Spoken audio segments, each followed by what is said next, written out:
ఈ గాలిలో ఏ మమతలో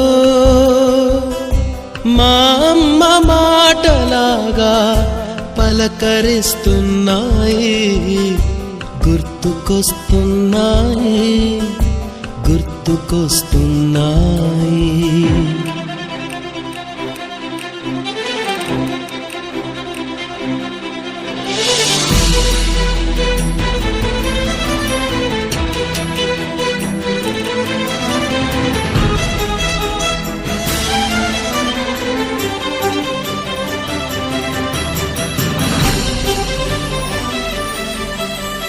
మొదట చూసిన టూరింగ్ సినిమా, మొదట మొక్కిన దేవుని ప్రతిమ, రేగు పళ్ళకై పట్టిన కుస్తీ, రాగి చెంబుతో చేసిన ఇస్త్రీ, కోతి కొమ్మలో బెణికిన కాలు, మేక పొదుగులో